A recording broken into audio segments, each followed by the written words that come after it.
I would like to, without further ado, introduce our two panelists.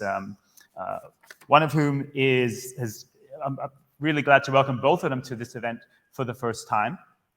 Kevin Austin, who is, I think, recently now Group Vice President, Supply and Supply Chain Transformation, and is overseeing this ETA project to hear about. And Manny Bansi, who is VP of Total Logistics Services and therefore key responsible for the vehicle logistics across Toyota in North America. So I'm very pleased to welcome both of them here to join us to present on Toyota's ETA project.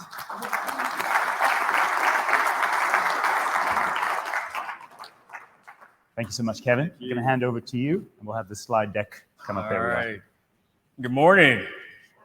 Morning. So again, Manny and I are very grateful to have the opportunity to share a little bit about our story and this never-ending journey on how we expand and enhance our ETA capabilities. But before we get into it, please indulge me a little bit. And so with the show of hands, how many of you work in the automotive space, supply chain arena? Just a quick show of hands. All right. That would make sense given we're at an automotive logistics conference. Another show of hands. How many of you feel like we're in a period of calm, stability? Show of hands. All right. So if I would have saw hands, I probably would have walked off the stage, Chris. So that's good. And so for us within our team, we like to talk about this period we're in, this moment of chaos, as candidly one of the most exciting times within our automotive industry. And so the question for us is how do we translate this, again, chaotic period we're in into a moment of opportunity? Opportunity for us to lead, to grow, to develop our team members, opportunities to innovate and drive change on behalf of our customers, our partners, and our people. So today we want to talk a little bit about that activity that we're doing. And before doing that, let me share about our company real quickly with here at Toyota. So as you all may know, 60 years presence here in the region in North America, over 35 years manufacturing our great product, our cars and trucks, with various manufacturing plants across the US, Canada, and Mexico. As you can see, over 1,600 dealerships and dealer partners we have within the North American region, and a broad array of partnerships that align with that. Our supply chain is very complex, multiple port facilities, marshaling yards, and obviously logistics partners that we collaborate with, again, to serve all our diverse customer base. So really the opportunity we have is how do we use all those assets, all that experience and knowledge and history to really transform our company in a way that can better service our customers. So that's what we'll discuss today. The most important player in all of this is the customer, right? And so all of us have bought a car, and we know that sense of joy and enthusiasm when you purchase your car, you're anticipating its arrival, kind of excited and hyped, right? On the other hand, that excitement can quickly turn into despair and disappointment when the vehicle that you wanted will not arrive when you expect it. And so that initial moment, that first interaction that dealer has with the consumer, where they're building the trust and credibility, is broken because that initial commitment cannot be kept, and that commitment around ETA. And so, as we all know here, this challenge of ETA is nothing new, but has frankly been exacerbated with all the difficulties and challenges within our supply chain, and the fact that our customers are demanding more exact precision in what they want. So I think about our team. A few years ago, pre-COVID, we had it pretty good. Our dealers had about 40 to 60 days supply of inventory on ground. It equated to about 250 cars per store. And frankly, that level of inventory hid a lot of our issues, a lot of our kind of weak points. Frankly, we didn't have to be so precise in how we managed our supply chain. but boy, had things changed. So with these supply chain issues and strong demand, our inventory condition today, we like to talk about it instead of days supply, we use hours of supply. Now our stores, again, 250 per store just 2-3 years ago. Now we're down to say 2 or 5 cars at each dealership. And again, demand remains strong. And so we've had to pivot our organization, our dealer body, to manage more of a pipeline sales and inventory sold model approach to be able to satisfy customers' requests. And customers are adapting as well. They're enjoying this newfound ability to get exactly what they want. So it's up to us as the OEM to support our dealers, support our customers in a more unique way to respond to this moment that we find ourselves in today. And so on the next slide, we talk about all these convergence of these issues that we're all living with is frankly very daunting for our supply and demand management activities. But we're trying to build our capabilities to step up to the uniqueness of today's environment. So as you can see here on the slide, we are building kind of our version of an integrated platform that will combine the power of technology, the power of our people, and more optimized processes in a way that will better integrate and connect our end-to-end supply chain from our suppliers all the way to our dealer partners, and enable us to better service and get closer to the customer and improve our business operations at the same time. And so in this scope, and we'll talk about today, 3 areas that we're focusing on. So the first is around this arena of visibility and transparency. Second is how are we trying to improve our proactiveness and notifications and communicate with clarity to our dealer body. And this third piece, predictability and accuracy. So I'll quickly touch on each of these 3 areas, beginning with visibility. So our capability here is around helping the dealer answer that very fundamental basic question: where's my car, right? And so we've built this tool, launched it earlier this year, that gives the dealer almost real-time visual depiction of the status of each car that we build, distribute, and sell across North America. The goal of this really was, how do we take the complexity that exists within our entire supply chain and make it simple in a way that the dealers can understand and have a good conversation with the consumer to manage their expectations, to manage that experience with the guest. And so this foundation of visibility, transparency is really kind of the heartbeat and the center of our ETA efforts and the catalyst for the next capability that I'll talk about around notifications.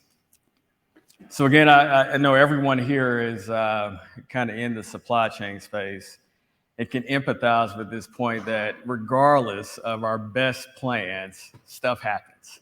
The unexpected is bound to happen. So in our world, when that does occur, dealers looking for a car, customers calling, complaining, they pick up the phone and call our members, right? Where's my vehicle? I got to address this customer request, right? And so it triggers this very reactive spiral of activity amongst our field offices, our logistics team, and within our headquarters office, trying to find, where's the car? Why is it delayed? And how do I help mitigate the loss of that delay to the consumer? And so what we're trying to do here with this capacity is to improve our proactiveness and ability to anticipate customer impact. And when we see that, provide necessary alerts and notifications to all the related stakeholders. And I'm sure, as you all can imagine, the earlier we know that some issue is occurring, the portfolio of options for us to be able to come up with solutions to best support that customer request and do it in a way that's optimal for our business, it gives us more options and flexibility there, right? And so this is a key area that not only we feel will help support enhancements in experience and communication between the dealer and the guest, but also be a value add for our team members as we're working hard to improve their work experience each and every day. And so this last area I'll touch on briefly is around accuracy and how we're trying to leverage all the available data that exists within our supply chain, combine it with analytics, machine learning techniques to build a model that can become more predictive and accurate over time. So we're at the early stages of this and seeing a lot of positives, a lot of good wins from this work. And I'm sure everyone here can imagine that enhancements in ETA accuracy, the value we get from that cannot be overstated. It builds on that sense of credibility and trust between the dealer and the guest, and kind of that foundation of building loyalty with the customer and engagement around that overall purchase experience.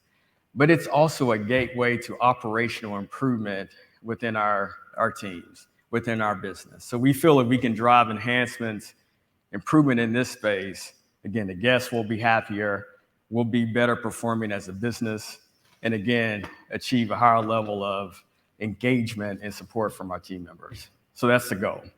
So 3 areas around visibility, proactive notifications, and accuracy are all working together to help us transform our operations, again, to better serve the guest and be more value for our company as a supply chain organization. So obviously the solution for this is not a data challenge alone. There's a lot of operational activities ongoing to help us drive change and add value in this arena. So with that, I'll bring up my great partner, Mr. Manny Bansi, to talk through some of those activities.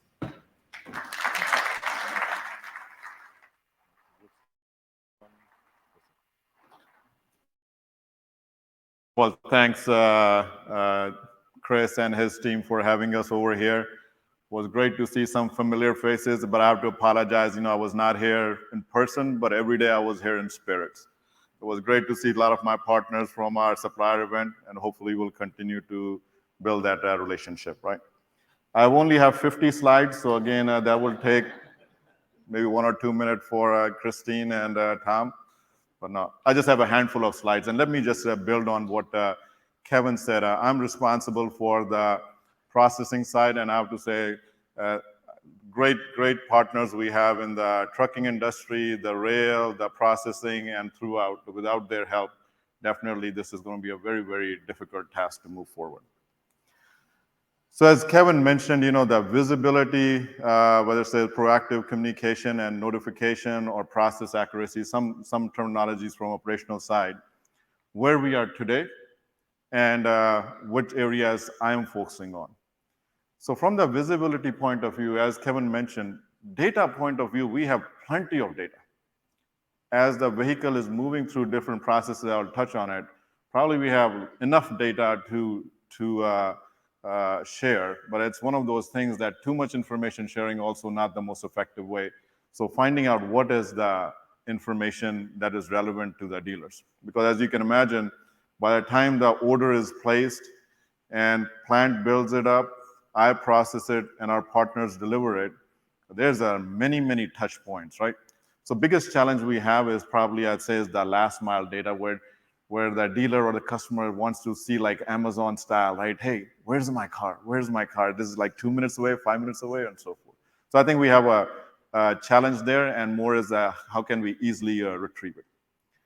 Communication point of view, as I mentioned, there's a lot of data. We just need to make sure that all these interruptions happen, how we're communicating. You name it, from our own created challenges, Mother Nature's hits us. I'm sure all my partners have the similar challenges. So what is the relevant information on real time we should send it out? The area that is 100% in my control is the processing portion of it, right? Definitely, I'll touch a little bit on that, looking at the basic port up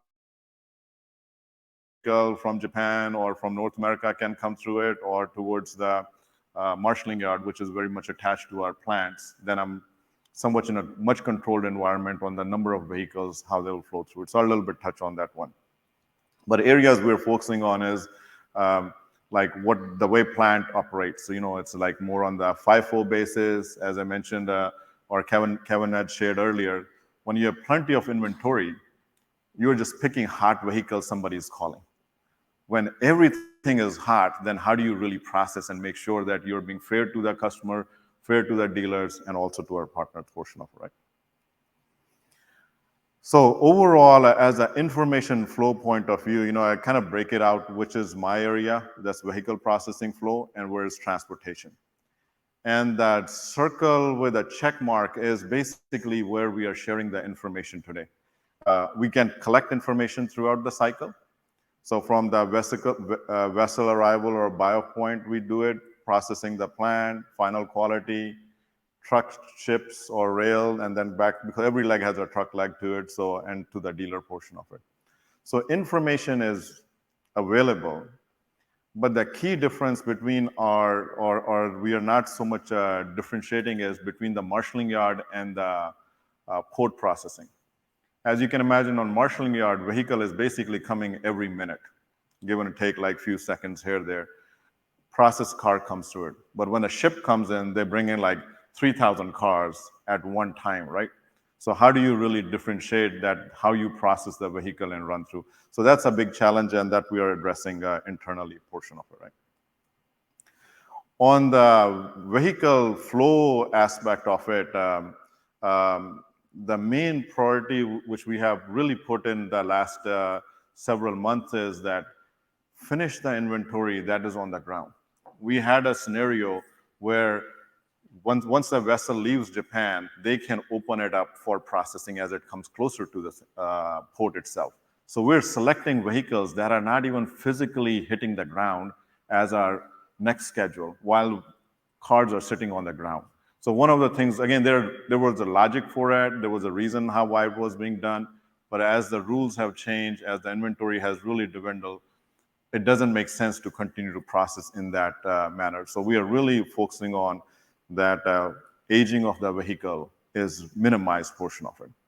And what that has done is like freed up a lot of my logistics team's time looking for, hey, which is my hot vehicle that needs to move on, because now everything is there. As we're processing it, dealers are better understanding how their vehicles will be flowing through the system, and definitely reducing hot calls for us. And also, what I've learned, again, I've been with Toyota for a long time, but logistics area just for like the last 3 years, it is amazing to me how much time the vehicle just moves around just to get to the next process, which is in the Toyota system, movement of vehicle or any parts of logistics is non-value added. So it is a wasted time, but it's just the way the processes are set up. As Kevin said, like for 60 years, we've been delivering vehicles in one form or other, but it's amazing that how much time vehicle just moves with no value add. So we are very much focused on it, that how can we minimize the movement so we can finish it, because it's not only processing as a buying off and moving the product, but a lot of accessory works we are doing that forces us to move in that arena portion of it. So all this thing is highlighting which are my bottlenecks and where I need to focus on. The biggest thing, again, as much as I'm focused on mine, we're also asking our partners in the rail and trucking industry that they help us improve their process portion of it. And there are a lot of, again, historical ways we do it, how we have even assessed their performance aspect of it. So as we go through it, we are really addressing portion of it. But the main information to me here is the communication and expectation from TLS. In that form of communication is also how I'm sharing my volume information. There's no 2 days currently looks the same. We're just bouncing around from one issue to another. And the worst thing we end up doing is that to fix one problem, we're creating another problem. Say, hey, please move your truck resources to point A to B, just to find out now A is struggling. Same thing with the rail cars and everything. Oh, please, we're shortage here. So we're constantly bouncing and not really taking a little bit wider view. And fully understand, we are not only the player in the auto industry, there are many, many others. All have to somewhat work jointly in that portion of it.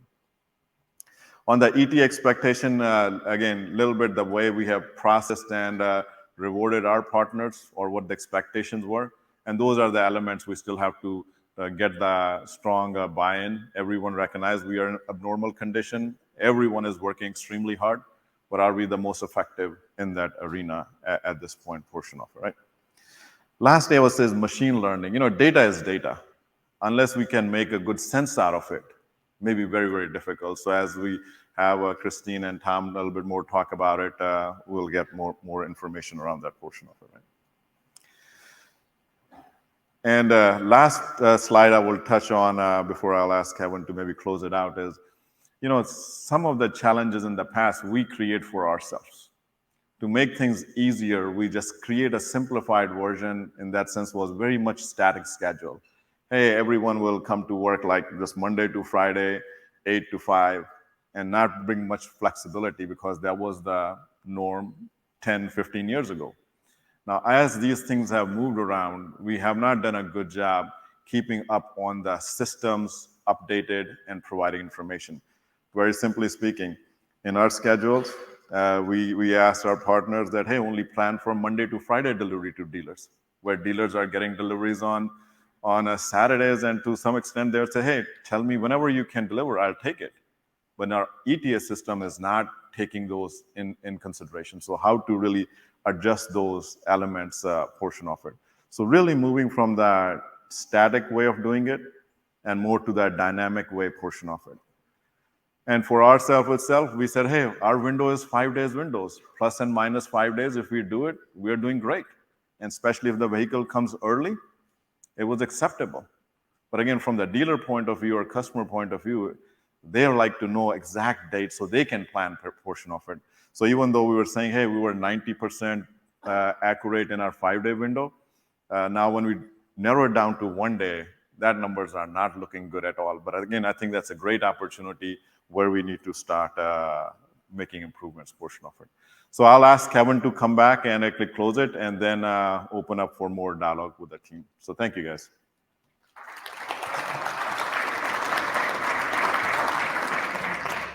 Yeah, I know earlier, Christopher, you talked about how this topic of ETA is top of mind for our dealers, and the same situation for us. And candidly, it's been that way on and off for about 30 years, right?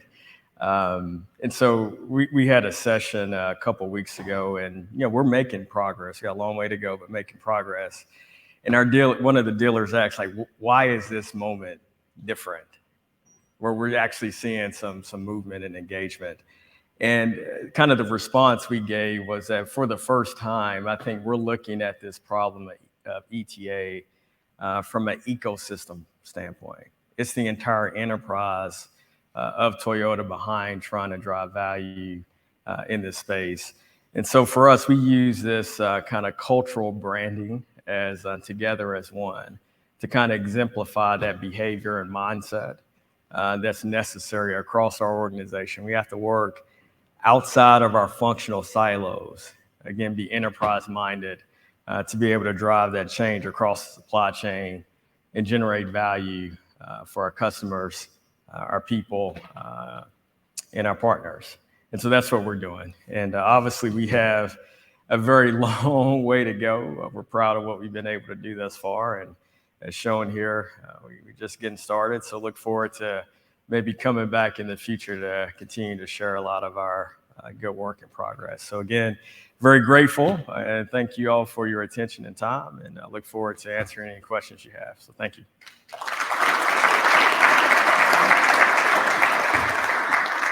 Thank you, Kevin. And I think that point you closed on there, being enterprise-minded, seeing across the total picture, speaks volumes and is right on message for what we're trying to do at this event with this audience. With that in mind, I'd like to invite Manny back and also our other two experts to join us. So Kevin, why don't you sit on the climb there? Manny, you can sit next to Kevin. And I'd like to introduce our two other expert panelists, Tom Swenes, who's Vice President at Customer Experience Administration for ICL, and Christine Craftwell, Vice President, Global Business Development at FreightVerify. Two experts who know a thing or two about ETA as well as the challenges which go with it. So we want to have some discussion now, and again, the floor will be open for questions. I'll kick us off, and I want to turn back to to Kevin and Manny. Kevin, maybe starting with you. I mean, you noted one of the real key pillars is, of course, improving the accuracy and predictability of ETA, and we saw the journey that you're on and the steps that you're taking.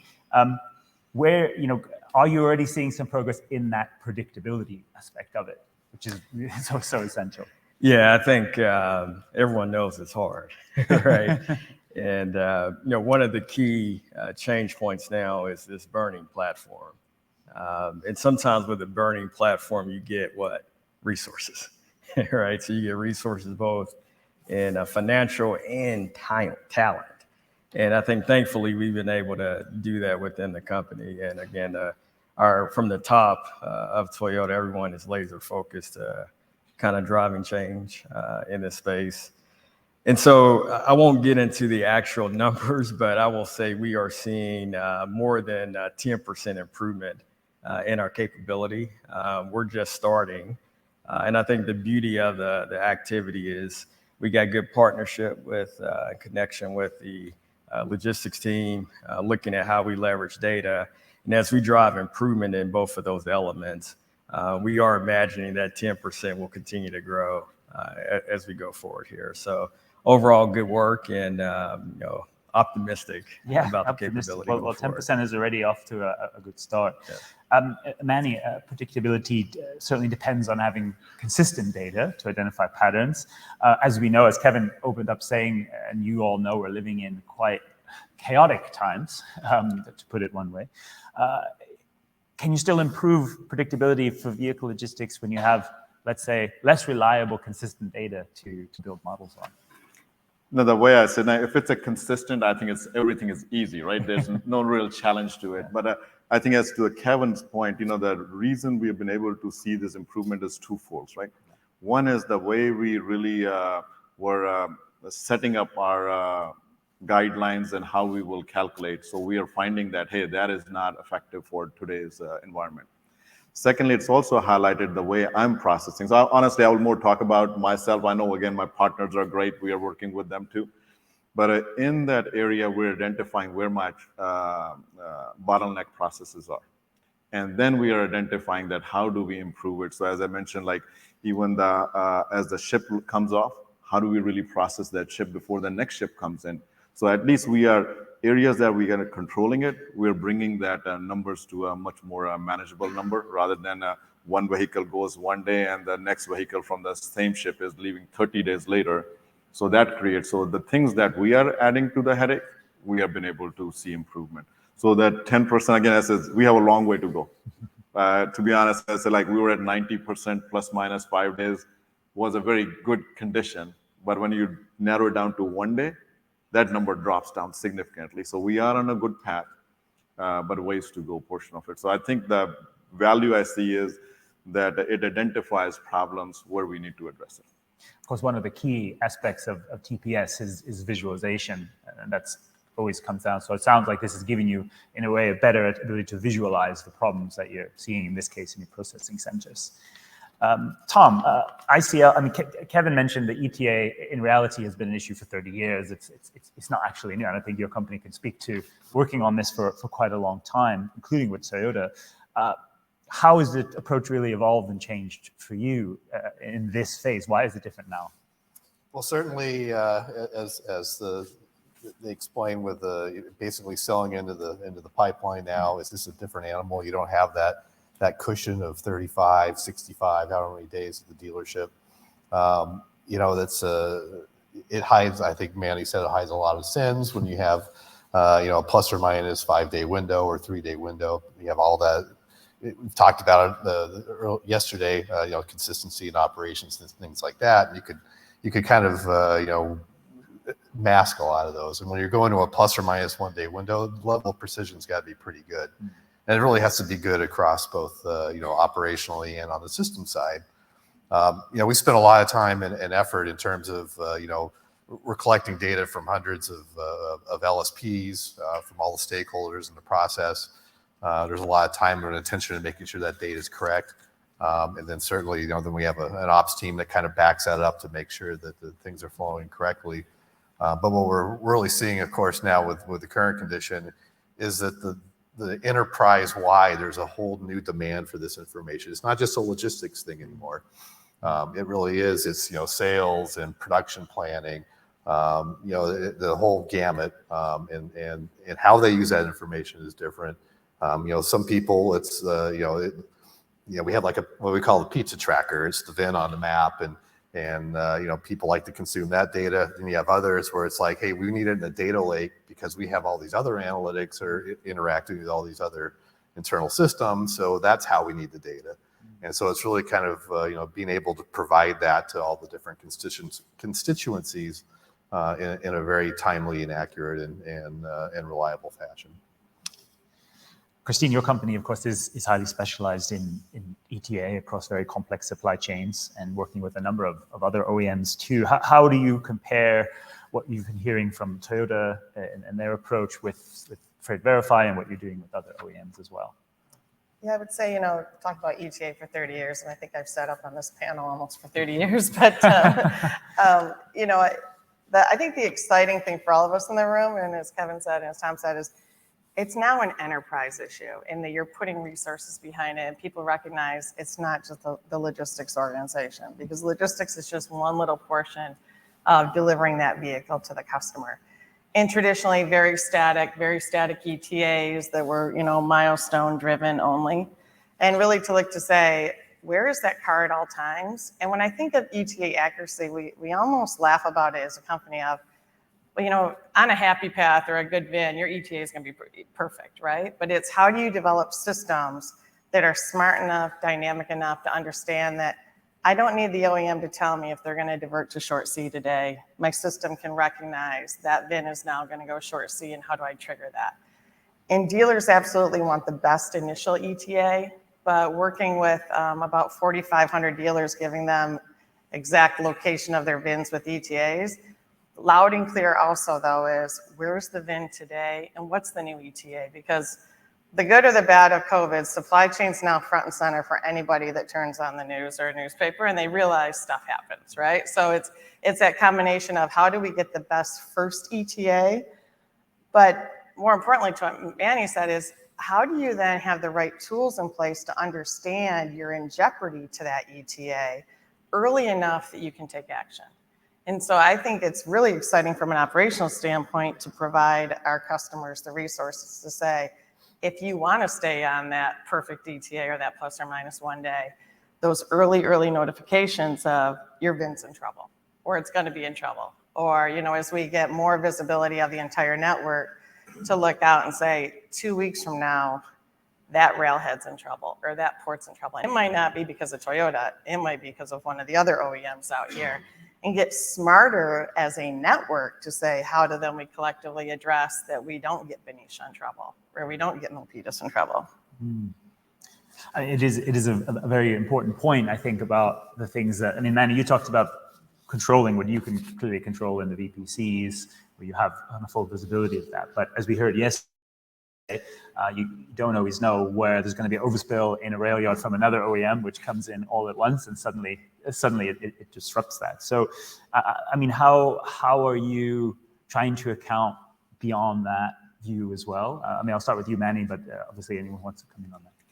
As I think Christine said it well, again, there's expectation that from the enterprise, like, how do you know it? The way I break it down, there's 3 portions to it, right? By the time you put the order, and the plant will actually process the order, and there is like usually we run it in a 1 week window, whether you process on Monday or Friday, it's in that one. And the third leg is about all the logistics portion by the time it hits me and my partner's portion of it, right? In that scenario, there are certain things that are, what I find out is people know it, but they don't share it. So even if I say, sorry again, with my partners, a lot of times we run out of rail cars. And like, hey, what happened to it? Somebody knew about it. It just timely, it was not shared. Because in the mindset form was like, we're not. So once those information, to me, I said those are all controlled elements. That what is uncontrolled is like Mother Nature hits us or some other outbreak happens. Those are uncontrollable. And I think people are more understanding about those ones. Yeah. But these control events, I think more we can do it. And it's not, again, I do appreciate Kristen, you saying it's not just the individual, it's all the other partners have to be working together and bringing that visibility and being able to address that, what can we do it? So internally, again, today I just, or like with my team, I talk about what I control within my processing and very much driven to make improvements in those areas. Right? Kevin, when you try to then account upstream, I mean, we know that, well, sometimes the reasons we can't control, like a Shanghai lockdown, but for many issues come in the tier end supply chain, which need constant. So how can you dynamically respond upstream? And again, it must come down to the enterprise level, no question. Has that been a significant focus for you? Yeah, I think one of the benefits of our team is we have to manage that kind of from supplier all the way to production and support with Manny's organization. So where we were struggling was with latency, right? So we would have a signal of a problem, and between knowing and then translating it in a way that a dealer can understand takes a lot of time and a lot of people movement, right? And so that's, we've really focused on how to kind of shorten that lead time. So once we understand a condition, building in capability so that it can be presented to our field team, our sales organization, in the dealer body, most importantly, in a language they can understand. If I'm talking to them like, we got this part shortage here, they're like, I don't know what you're talking about, right? So we got to explain it in a way that they can relate to and understand, and then be able to communicate effectively to the guest. Absolutely. Tom, starting with you, I mean, it doesn't have to be specific to the Toyota example here, but we know there's lots of technologies that exist now to capture data, whether it's at the edge, in the cloud, real asset tracking, telemetry, telematics in the vehicle, RFID, etc. Your approach now, is it to make the best of each case, or do you see a movement towards scaling certain technologies to really improve this? Sure. So our approach is we'll take whatever information is available from the best and most timely source. It kind of starts with that. The idea of latency. EDI is nothing but latency. It may be hours before you get an event reported to you after it's already occurred. So I think probably one of the most important things we've seen, I'm sure Christine would agree with this too, is the move towards API, which is something we've been talking about forever. It's finally starting to accelerate. And we're seeing, as the LSPs kind of start to move into that adoption, the time between when things are happening and when they're getting reported is considerably shorter than it once was. And that's critical if you're going to have real-time information, which we talk about all the time. Kind of the other technology I think is pretty exciting. I think Justin Newell had brought this up in the session yesterday, is telematics, and just the idea of bringing in the information from the vehicle itself, condition and location and all those things, because that's we talk about AI and machine learning and making all these things work. One thing you need to have is basically you're always trying to bring more data in to make those models more efficient. And having the vehicle condition itself, wow, that's pretty valuable. And it can really help with kind of the proactive side of making sure that we're addressing things before they become an issue out in the field. Christine, from your side and the customers you're working with. Yes, I agree with Tom. So we'll take the data anywhere we can get it, right, from any source. I'm a little concerned with people thinking that the vehicle is the holy grail, though, telematics. Because you can get condition of the car, you can get the position of the car, which is great data, but it doesn't tell you where the car is going. And it doesn't tell you that it's now being rerouted to short C instead of rail, right?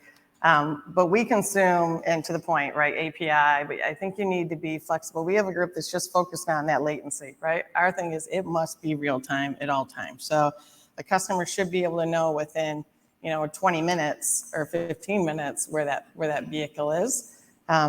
But back to the car, I do find it interesting. It's from an operational efficiencies within logistics to know your car's got a tire problem or now it's got low battery.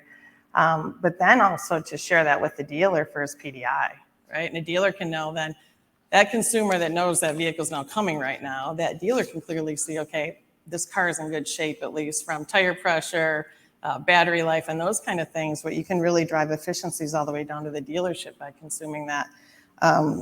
our founder and owner, I think, cringes every time I say this, but I think of platforms, any of these platforms that have been built. We're really like these big sponges, and we will take data from anywhere in any condition. And I've almost cringed yesterday morning when the one panelist said standardization is where we need to become with data. I disagree. If we wait for standardization, we would talk about that in another 10 years. Use partners like us that you don't need to standardize. We will find and take that data and take value out of it, aggregate it, and do what we need to do. I love when people disagree, but on panel by that's actually, as a journalist, some people get up and say, I agree. But to throw it then back to the Soda team, I'm sure to some extent data standardization is still important. Don't get me wrong. I think your point would not probably be, no, it doesn't matter, right. But obviously you don't have to wait. But can you, Kevin, is that a key focus to standardize, or in fact, is it more, we need to feed it in now because otherwise we're going to be waiting too long? Yeah, it's the latter. Yeah, absolutely. Yeah, I always say, we were like really data rich and insight poor, right? So the issue, as Manny talked about, it wasn't around like how do we find the data? We have a lot. We just candidly weren't conditioned to know how to best leverage it to add value, right? So I think that's the work we've been doing. So it's like, let's get focused and become more of this software-driven data organization, even within our supply chain, to drive value. Absolutely. Yeah. Chris, may I add a little bit on the standardization? The word has to be like, as Kevin mentioned, how do we understand it, right? I do believe you need standards, but what standard is to identify what is your next challenge to move forward to, right? Because the old terminology, if you just collect like a garbage in, garbage out, you need some form, even if you're picking the data from 10 different locations, perfectly good. But for that data, some standard way it needs to come through it, otherwise you will mess it out there. So if the word of standardization is like, hey, this is the way and never change, that is the biggest problem. Standard is just to identify, are you doing good or bad to it? And then what is your next level to run through portion of it? So if it's, again, same thing, if it's use the word as static, you got a problem. Yeah. If it is more in that dynamic sense, I think that gives you a baseline to run through it, right? And it is true that a lot of the data we have is like static points. Yeah. So, if it's a rail journey is like this 6 days, 7 days, and every mile or two you're picking that data, then it's like, what are you going to do with it, right? So element to us is that understanding if that track or something has some consistent problem. And then we adjusted that, I usually say like a traffic, right? If you're going to order an Uber during rush hours, yeah, you should expect a longer time because people are going to work and everything. But if it's a holiday, then you shouldn't see a effect, right? So I think that's where the machine learning and putting those elements in there that, hey, if these 5 things have to be true, then your cost will be high, time will be high. But if these are not, you will get a different answer. Absolutely. Currently, we don't track it. And I know we miss it. Like the reason I was here, it was a very simple miss that, hey, product is coming from Mexico. We are off on Memorial Day. How are we going to process it, right? Right. You say like, hey, how many years have been working and you didn't know that we were off that day? But again, miscommunication between the two groups, and then you run into problems, right? So yeah, absolutely. Tom, on the machine learning point, how for ICL, is this now like a core skill focus area you're developing in your teams? Well, I think anyone that's in platform business, it has to be part of your product roadmap for sure. And the value is there. I would say so far what we've seen has been more incremental than fundamental, but a lot of that goes back actually to just a lot of the operational inconsistencies. It's very hard for the AI to know from one day to the next. Are you going to get 60 rail cars when you forecasted 100? Or are you going to get 0 when you forecasted 50? It's things like that. It's just, kind of the times that we're living in. Obviously, as things, if we can get some consistency, then that certainly helps. And then, of course, the more data points you can get. So it's definitely part of what you need to be doing. But I think it's one of many things that have to happen. And for you, Christine, the machine learning should be able to start telling you that it's short C instead of rail. Absolutely. And those are I'll just say the workarounds or logic that we've built over the last 2.5 years of really, as you mentioned earlier, ETAs were not important to dealers, maybe on 5% of the cars they ordered, but the rest, they had enough inventory. And we did surveys of dealers about 2.5 years ago, and they said, why do I want to see these VINs coming to me in the ETA? I only order 5% of the VINs really to a customer. You flip that now, every single OEM dealership group pretty much is saying they want better visibility to that. So we have this group that their whole purpose in life is AI and machine learning and intelligent ETA. And they're not bogged down with day-to-day tactical. It's all about how do we continue to build this, that we can have the best initial ETA, but then we can also have the best current ETA based on what's happening at ports, what's happening with rail car shortages, where do you have then these bottlenecks? I do think it's important to see that rail car all the way along the journey to say, okay, traditionally now at this point, this CLM, I should be here, right? And now I'm not, and to be able to adjust very quickly. We've received a lot of feedback from dealers recently that they would see, okay, it left an intersection, but then they don't see it again for another 10 days. So is it really moving? Is it getting close to my dealership? Do I think the VIN's going to get there? So it's really that balance of what level of transparency do you share with the dealer to make them comfortable, build that trust, and for them to have that trust with their customer. But then again, back to how can you ensure that Manny and Thompson can then deliver it to that day or be able to react to it? Absolutely. Sorry, the light's a bit bright, but if there are any audience questions, do put your hand up. One of the team will probably have to interrupt me because I can't really see you. I think you're there, though. I can I can feel your attention. But I wanted to turn, I think, as Kevin, you mentioned, now in the vehicle logistics side, we're talking of inventory in terms of hours at the dealers. It sounds like a Toyota plant, right? I mean, that's been lean and just in time for many years. Of course, in the current context, perhaps just in time sometimes has gotten a bit of a bad rep in the supply chain, but nonetheless, knowing how important lean and TPS is to processes, I just wonder if this is now really putting a new approach for TPS on the outbound side, like almost as much focus on each point as you allude to, Manny, as we would see in plants. Is that a process change for you? Yeah. Sorry, repeat me one more time. Yeah. So is TPS? So are you taking TPS? Maybe we thought about it more in the plant. Hours of inventory, visualizing each segment. It sounds like this has now moved much more into the processing centers and even into the vehicle supply chain. Definitely. What I say is that TPS is like a tool. There are certain principles you have to understand and follow it, and definitely we're bringing it to the marshalling yards and run through that operations portion of it. So whether it's the inventory management, how do you really address your parts situations or vehicle movement? So definitely we're putting a lot of energy and more collaborating with our like OMDD, who are like an expert in the TPS. So we are putting all those efforts together to improve the throughput from our facility. And this notion of, again, it's not one size fits all, because in the plant, the big element is you have a conveyor line and you can't just drive anywhere. You just have to find a leg, you have to finish it through that.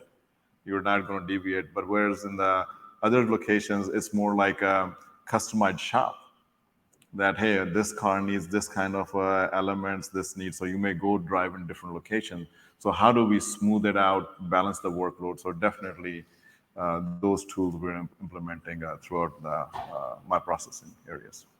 One of the key themes here is obviously not lack of data, as you declare, it's more how you use it, and also, I guess, what you share with whom, when. If we talk to the customer side, the end customer side, and Christine, I know that this is something that is really picked up with your customers, the end customer wanting to download and see bits of the journey. From the Toyota side, is this also in focus or already even present, that your end customers will get some of this view? Perhaps not every moment of a rail journey, for example, but how important is that now? Yeah, we are designing with that in mind, right? So when we make the decision to put data information in front of customers, it will be done in partnership with, hey, we're right, we got the right capability, and it's time that the dealers feel comfortable as well. So we haven't figured out when that milestone will be. It will happen. But the key point I'll mention here, we are designing with that kind of interface in mind. Absolutely. Christine, talk a little bit about what because I think you quoted a number to me yesterday in terms of downloads. So this is already happening for some of your customers. Yeah. So on the dealer side, we have one major OEM that's using VinView. I remember the day we launched in December of 2020, Lindsay and I, because it was work from home still, she came to my house and we're like, is anybody going to log into this platform and look for these VINs? And we were excited. We'd like run the activity report every hour and like, man, this is pretty cool. We got a few logins. Now we're trending at 98% of the dealers in US and Canada for that OEM use this platform every month, and over like 525,000 logins a month, which is about 2 logins per VIN sold pretty much if you think of for the year. And I know that logistics organizations have always been worried, like, do we show the dealer this information? Are we going to get more calls of why a VIN is sitting somewhere? And I think we found the complete opposite, that calls to dealer business centers and to the sales and marketing organization have reduced drastically. So it's freed up those resources because it's self-service for the dealer and they can see where those vehicles are better than they could ever before.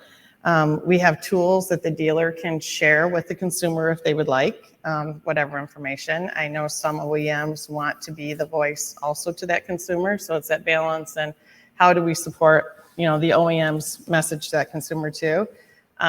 Unfortunately, because of, if you go out and you do a search on the internet, regardless of, I think, probably the OEM, you have consumers out there that have created forums of how to try and find VINs for that OEM. And there's multiples of them, right? And some of the information is actually pretty good and some's pretty bad. And they tell you how to go in and hack into railroad systems and how to go into Holloway. And this is how you go and find the status of these VINs. So our product VinView has gotten a lot of attention in these forums. And Lindsay runs our help desk. And now we're getting a lot of calls from consumers. Can you tell me where this VIN is? Right? And we're like, well, you need to call your dealer. And this is your dealer name. And you should be calling your dealer for that information. But there's a huge desire, right, by consumers of how to better, communicate with them. But then you also have to be very aligned with that dealer, because one of the things I've heard from some dealers is the OEM communicates this. I don't know what the OEM communicated to my customer, right? So it's how do we sync this? And now that it's becoming an enterprise issue, hopefully then that comes together much more. But significant need for consumers. And just if you're bored flying home, go online and Google trying to find a VIN for any OEM. And it's interesting, some of these forums out there. And so I would just say, as an OEM, maybe you want to do that too, because I think you'll be shocked at what you see of people bootlegging or trying to figure out where their VINs are.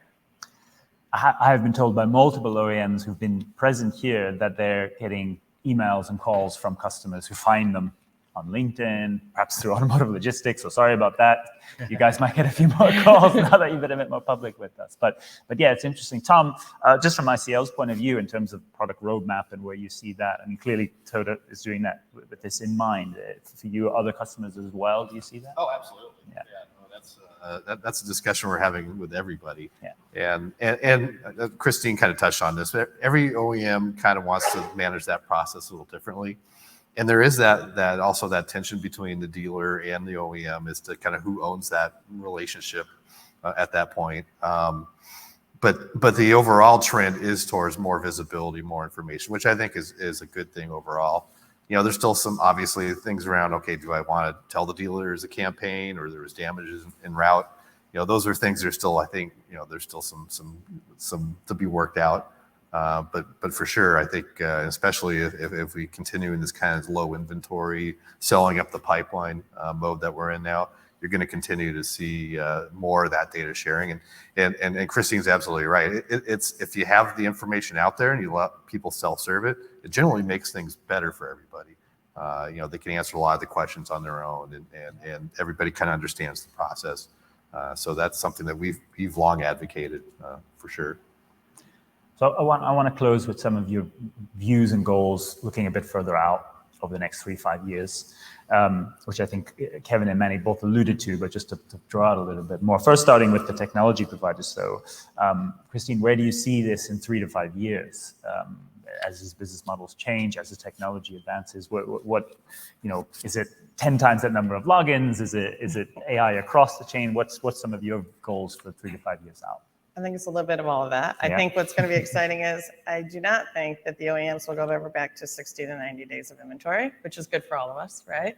I think so. You'll have probably different solutions that need to be like possibly pooling of inventory and how do you do that, and sharing visibility across either dealer groups or dealer networks, and really making it then as transparent and as quick as possible to move to market. I remember when I started my career, I don't know, 25 years ago, order to delivery was the big thing, but nobody did it for the most part. Now we're forced to do it, right? So I find this probably one of the most exciting times with all this chaos, that we're really going to drive some really cool change. So it's a bit of machine learning, it's AI, it's again though taking that, how do we get more of a network view, and how can we look further up in that pipeline to say, we know there's going to be this OEM's only going to get 60 cars and not 120 rail cars today to load, right? And it's not a surprise when they show up and they only spotted 60 cars for you, right? And so, I mean, those are little operational, tactical day-to-day things, but they have such a huge impact on trying to stabilize that flow. As we heard yesterday, change takes a long time, and then it's here. So there we are. Tom, 3 to 5 years. Oh boy. So I think one of the things that we would hope to see would be a little more kind of broad-based network visibility. And it came up yesterday. I know we've talked about it before that, every OEM optimizes their network, but they're probably sub-optimizing someone else. And that's really an industry thing. And there's a trust issue there where we need to kind of come together and provide a little bit more of that, that sort of overall visibility. So if I'm Toyota, I'm not, putting a lot of cars into Doremus Avenue, not knowing that there's already, an embargo is about to be, put down on that facility, and having a little more of that information sharing, because eventually that's a lot of these operational issues are going to be solved if people kind of see what's going on a little more holistically than they do now. And certainly on the technology side, obviously the systems are going to get better, they're going to get faster. It's just, you just have to expect that, everything's faster, cheaper, and more data, for sure. Absolutely. Manny, when we look a bit further out, perhaps you want to focus on the areas you control, like the VPCs, or indeed the areas that your partners you have to work with. Where do you like to be in 3 to 5 years? Again, 3 to 5 years are far, but it's too close to, right? So short term, I would say that I would like to see some stability, right? To build some base around it so we can continue to improve portion of it. So immediate goals for me is to using this information, the data and everything, to really identify the bottlenecks and then solve those ones. So I have a lot of areas I can improve on. So that's what we are working. And then expanding that network, right, towards our partners between the rail and the trucking. And as I said, majority of information is somebody knows it, but it's not communicated on time.